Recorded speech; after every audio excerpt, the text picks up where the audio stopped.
আসসালামু আলাইকুম সবাইকে কিরম আছেন? আজকে আমাদের মুরগির বয়স 18 দিন।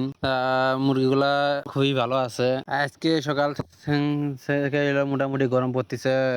আজকে এলো সকাল সকালে রোদ উঠছে। আজকে এর আবহাওয়াটা মনে হচ্ছে মানে খুবই গরম, কেন কালকে এর আবহাওয়াটা মোটামুটি ঠান্ডা ছিল, কিন্তু আজকে সকাল থেকে এলো গরম দেখা যাচ্ছে। এক ভাই ওগুলোকে কমেন্ট করছেন যে ভাই ওগুলোকে চাঙ্গের মুরগির হইলো কিরম রেজাল্ট হয়। মানে চাঙ্গের মুরগি সব থেকে হইলো ফলর থেকে হইলো 200-300 গ্রাম সবসময় থাকে বেশি। আবার হইলো চাঙ্গের মুরগির ওগুলোকে আপনার রোগ বালাই খুবই কম হয়, ওষুধ খরচ লাগে কম, কারণ ওগুলোকে মুরগি যতক্ষণ হইলো লিটারের এসে থাকে না, মানে তুষে পালন করলে মুরগি হইলো যে জায়গাটা হইলো পানি খায় সেই জায়গায় হইলো পায়খানা করে, সেই কারণে হইলো অ্যামোনিয়া গ্যাস হয় বেশি। আর হইলো চাঙ্গের বা যতক্ষণ মুরগি হইলো একটু হাইটে থাকে হইলো মুরগি পায়খানা করলে সব হইলো নিচে যায় পড়ে, সেখানে আমার গ্যাস ট্যাস হয় না, মুরগিগুলো সবসময় ফ্রেশ থাকে, আবার মুরগির খুবই ভালো হয়। আমি এলো আপনাদের কাছে একটা পরামর্শ চাইছিলাম যে এলো কে এলো কোন ফিট খাওয়ান, মানে কোন ফিট খাওয়াইলে পারে রেজাল্ট লোকে আসে ভালো।